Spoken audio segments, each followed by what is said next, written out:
Hello and welcome. I am your host of What Are You Reading? What Are You Writing? Author Karen E. Osborne. I have 5 novels out. The latest is Justice for Emerson. I am so glad that you're here. This is a space for readers and writers to come together and talk about books. I love it when writer friends come to visit me. I'm so excited when that happens. And today you're going to re-meet the talented and amazing AJ McCarthy. Hi, Hi there. I'm I'm so glad to have you back on a special day because this is publication day. So wow, this is excellent. I know all of you have heard me say this so many times that I often don't have a chance to read the books of the people I interview because I do sometimes 2 shows in a week and it's just too much. I'd never get to read anything else. But in this case, I have not only read Smoke and Secrets, I have read all the books before it.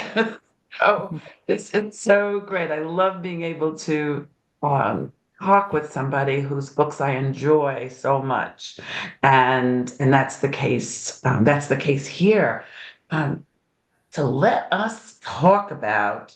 I want to read you my. I wanted to start off by saying that I wrote a review, and this is a 5-star read. And the thing that I loved about it, AJ, was that from the you caught me from the first sentence. I think all of us as writers hope that we can have like that perfect first sentence, you know. But I thought that that was really good. That it was really a great first sentence. So tell us a little background because this is book 4 Yeah, in in the the series. series, hmm right? hmm So just give us a little bit of background about the series itself, and then we'll dive into the premise of this particular book. Yep. Well, this is the Charlie and Sim series. So Charlie and Sim, they are a couple. They became a couple in the first book, Sins of the Fathers. And that was my first book published with Black Rose Writing back in 2017.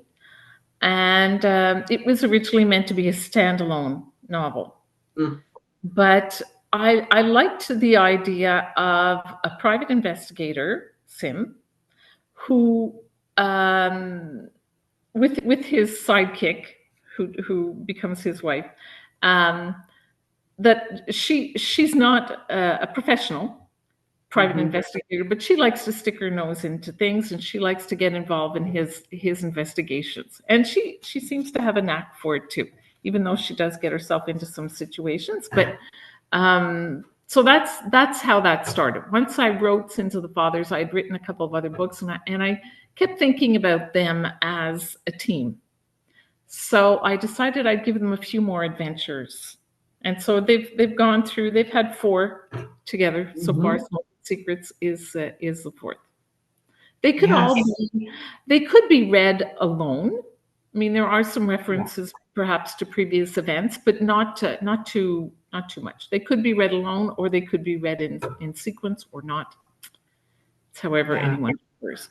I would agree with that they could be read alone. But you should start with the first one and catch up. That's what we want you to do. So so now we're the 4th book in. So tell us a little bit about the setting and the premise of Smoke and Secrets. Yes.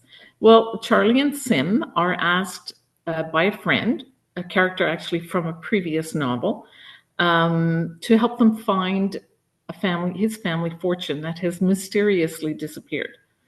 So they think, okay, this is going to be fairly easy. We're just going to do some diving into financial information, trace some transactions, and we'll find his fortune. So this takes them to the beautiful setting of Niagara, on the lake in Ontario. Mm. And they it turns out to be not quite so simple. They uncover some long buried secrets in this old mansion. Yeah. And they start to become suspicious about one of the deaths that had been a death that had been ruled an accident. And they realize something more is going on here. And they're threatened, it becomes dangerous, and they have a long list of suspects, and some of them are very Mhm. close, some of them are not so close, so they have to narrow it down to who could possibly be behind all of these happenings. That was one of the best parts that I enjoyed about trying to guess who who it is because you created lots and lots of possibilities and that was real and I love the setting. The setting was added to it. Um, they own a pub together though, right? They Yes, have a they have another I life. didn't mention that. They're based in Montreal, in downtown Montreal. Charlie has been in the pub business since she was a teenager, working in the pub, and then when they married, Sim became a partner with her in the pubs. They So also yeah, have an interesting sidekick. yes, they do. They have little Harley, who is a pug, and so he's part of their lives, and he gets a little bit involved in things too. Yes. Yes, yes, yes, yes. So, um, what's some of the, because I remember you and I having a conversation about series versus spin-offs. Do you remember that conversation that, that you thought of? I'm trying to remember which book it was that you thought of as a spin-off as Yeah. opposed to a series. So I Yeah. just wondered when you were you started off with the first book in this series as being a standalone. What compelled it? What made you think like, okay, this could really be a series, not a spin-off, not just a two-parter, but that it could be a spin-off? Like, what was it that added to that Well, decision? it was just the fact that it's the perfect storm, really. A private investigator always has cases coming to him. Like I'm Mhm. a crime writer, so and so there were so many possibilities, and I like Yeah. the idea of um, Charlie's a bit of a homebody. Yes, she lives in a big city, but she's never really traveled. So with Sim, she's starting to travel. They went to Dublin. They went to another area in the province of Quebec. They've gone to um, Niagara on the Lake. So she's getting to see get it out of her comfort zone a little bit, although she always gets homesick. So and just the fact that Sim was a private investigator and she could always tag along. She has someone to Frank at back home that can run the bar for her when she's not there. So it was just everything sort of fell into The place. line. Yeah, that makes sense, and no end to story Well, possibilities. So that's that it. must mean that there's a number five coming out. There's no number five at the moment. No? Uh, well, at the moment, what I'm working on now is a standalone, a definite standalone, and it's actually a little bit outside my genre because I've been writing mysteries, and this one will be a psychological thriller. Oh, Yeah, so it's entitled "The Boy on the Dock," and it's contracted. It's going to be coming out April 30th, 2026. So several months yet, but anyway, I'm still working on that manuscript, finishing it up, final revisions, let's say. yeah, yeah. Oh, that is excellent. And a standalone and something new. That's really Yeah, cool. yeah, Um, you told us a little bit about Charlie, that she's kind of a homebody and then she gets herself into messes. Some of the qualities, characteristics of Charlie that you love, and what is a characteristic that you wish she'd get over? That you want her to you want her to continue to grow in what areas? That's a bit of a tough one. I love Charlie's energy, and I love that Mm, she's tenacious and she likes to snoop in other people's business if it means that she's going to help them, not in a mean way, but mm, in a good way, and always like, trying to help Sim and advance the case. So I like that. Now, what happens is sometimes she's impulsive and mm. she steps into things a little too quickly, and that gets her into dangerous situations. Now, do I want her to get over that?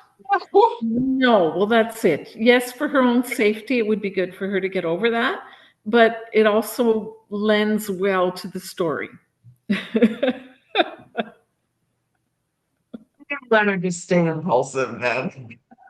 And tell us a little bit more about Sim. What's his character? What is he like from a character point of view? Mhm. Well, Sim is generally laid back. He's level-headed, calm.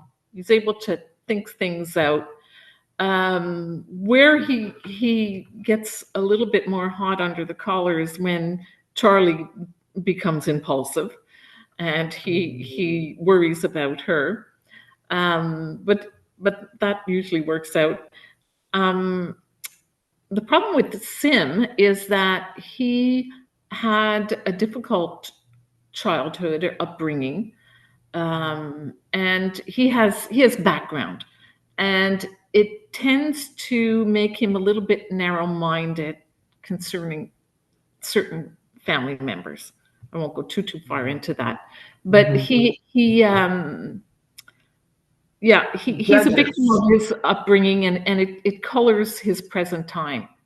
Yeah, And Charlie is always trying to make him look at things a different way, and it doesn't always work. But that's where he needs to grow. He's yeah, working on that. He's been working on that in the past four novels. yeah, yeah.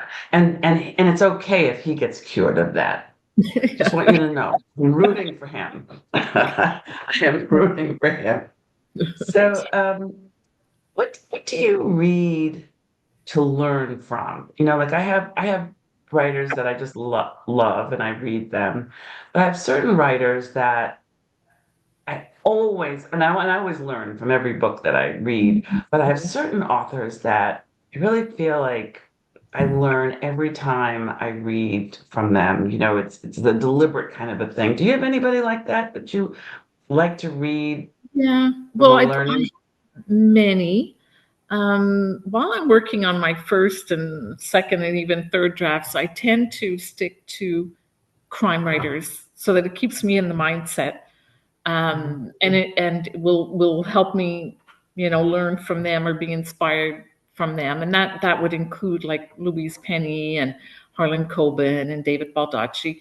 I have a certain stable of crime writers that I like to read. And then when I'm out of that period, well, then I'll go off into historical fiction or women's fiction, different genres. But I can't say I have one or two authors that I learned from. There's so many. There's so many that are not, New York Times bestsellers. There's so many that are close to us and are lesser well known that you can learn from, as you Yeah, said. we're fortunate, aren't we? Yes, We we are. um we have such a wonderful group of writers that our publisher keeps us connected to Yep. via Facebook, a closed Facebook group, Mhm. and we help each other and we read each other's stuff and we do all kinds of things with each other, and that part is special, I think. I've Yes, not met anybody else whose publisher has done that I don't for think them. so. No, not Yeah. at all. So I think Mm, that's really, and yeah, we learn and we get to read all kinds of books that I personally, I would never pick up. exactly. And exactly. There's certain genres that I don't always read. Like I'm not a big sci-fi or fantasy, yet I've read them and I've enjoyed them. Yes. The It's same just thing with me.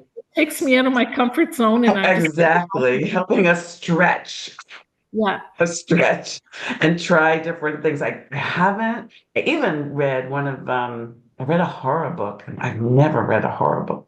I don't go to horror movies, Do but it I? was so well done, you know? Yeah. It was like, okay. Have you read anything recently that you can recommend to our audience? Um, well, again, I'm gonna go back to some of the Black Rose writers. There was one novel that I read that combined two of my loves, which it was a thriller and historical, and that was by Jeffrey Ullin. I'm hoping I'm pronouncing that well. Provenance of Ashes.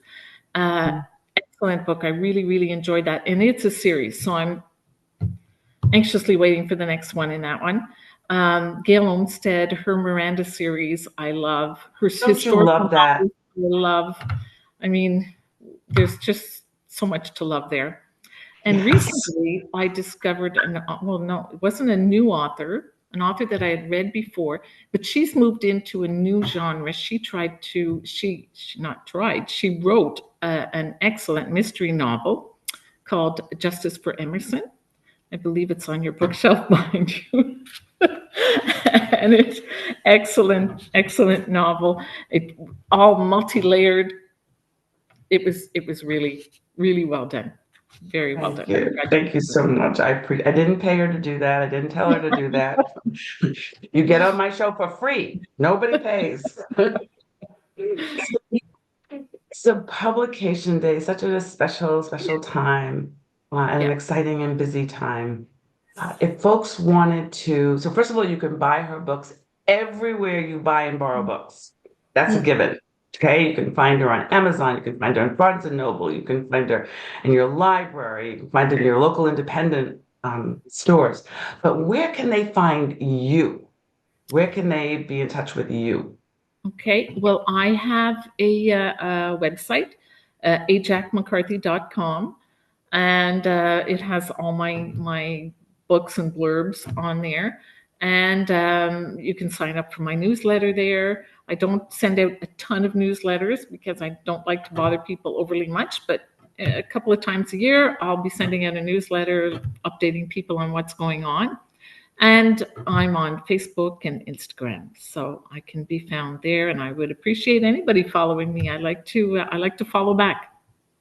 Excellent, excellent. So I know that you're going to do that. I know that you're going to pick up her books, whether you start with, she has a lot of novels. There's a lot of novels. How many do you have published altogether? Uh, this will be number 8. Yeah, this will be number So 8. you have a lot of reading to do, people, a lot of catching up to do. And when you do and you reach out, please tell AJ that you met her here. What are you reading? What are you writing? Until next week, everybody, have a great, great week. Bye, everybody. Bye, AJ. Bye. Thank you.